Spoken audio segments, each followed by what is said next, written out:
Resuming debate, the honourable member for Ottawa West Nepean. Thank you, Mr. Speaker. It gives me great pleasure today to speak in favour of M-104, brought forward by my friend and colleague, the member for Ottawa South.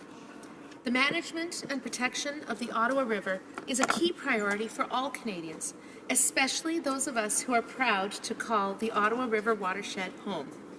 My riding of Ottawa West Nepean borders the Ottawa River, and I know that many of my constituents are concerned about its protection. The Ottawa River is central to the life of our community. The bike paths and parks like Andrew Hayden Park and Britannia Park are focal points for social gatherings and recreation. So many of our best memories are of summer days along the river. C'était une source constante de la fierté et de l'inspiration qui a eu un impact profond sur la ville d'Ottawa et son histoire. À mon avis, je suis certaine que je ne suis pas le seul membre de cette Chambre qui souhaite de faire du kayak dans la rivière cet été. Known to the Algonquin as the Kitchissippi, the Ottawa River has been an engine of economic growth, once allowing for the success of the lumberyards and sawmills that became a powerful industry in our city. When those same lumberyards were set ablaze in 1900 and large swaths of the city were set alight, the Ottawa River was a natural deterrent and helped protect the National Capital Region from total disaster.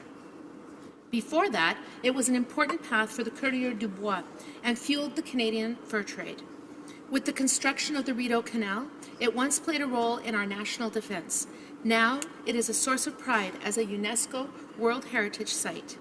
Its unique and storied role in our nation's history was acknowledged when our government designated it a Canadian Heritage River. The Ottawa River Watershed is 146,300 square kilometres and stretches from Shining Tree in the west to St. Jerome in the east, from Westport in the south to Launay in the north, and from Temiskaming to Tremblay. It is larger than Nova Scotia or New Brunswick, and larger than many countries such as England or Greece. It is not only the Ottawa River that is contemplated in this motion. In Ontario, the Ottawa River Watershed includes some important heritage and ecological sites, such as Algonquin Park, Bon Echo Provincial Park, and Murphy's Point, to name a few. Au Québec, le bassin hydrographique inclut le Parc de Gatineau, le Parc de Mont-Tremblant, la réserve faunique Papineau-Labelle, et plusieurs autres. Tous ces parcs donnent aux Canadiens, moi inclus, la possibilité de profiter du camping, du canoë, du kayak et de la natation. The Ottawa River also has huge ecological significance to both provinces and to Canada.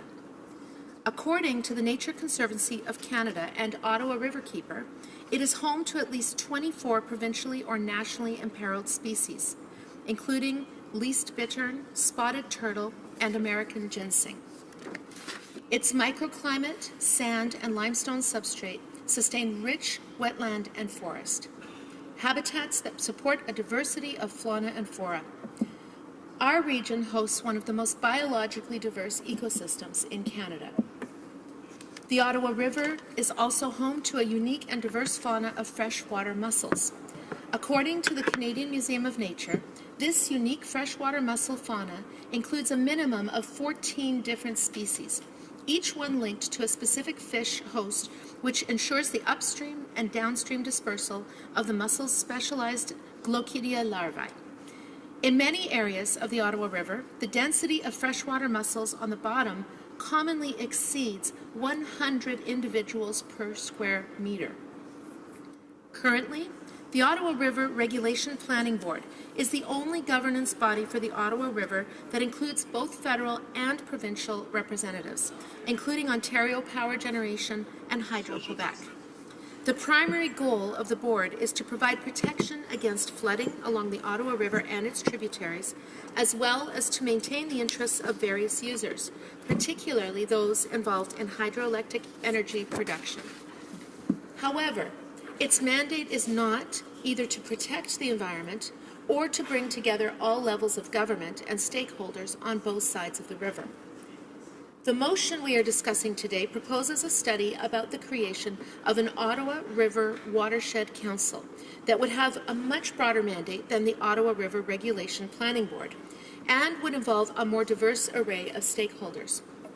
The amended motion calls on the government to undertake a detailed study with regard to the creation of an Ottawa River Watershed Council, which would bring a comprehensive, inclusive co-management approach to the Ottawa River watershed in order to foster ecological integrity, sustainable economic opportunities, and quality of life.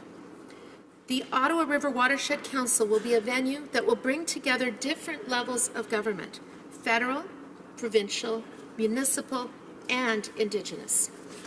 It will also provide a forum for citizens, civic activists, and important stakeholders to have their voices counted in the protection of the Ottawa River and take on an ownership role in its management. This approach is consistent with our government's current watershed activities led by Environment and Climate Change Canada and our water-related priorities. The implementation of this proposed study will help to demonstrate our commitment to treat Canada's fresh water as a precious resource that deserves protection and careful stewardship. I would encourage all of my colleagues on both sides of the House to support this motion. Thank you, Mr. Speaker. Reprise du débat, l'honorable député de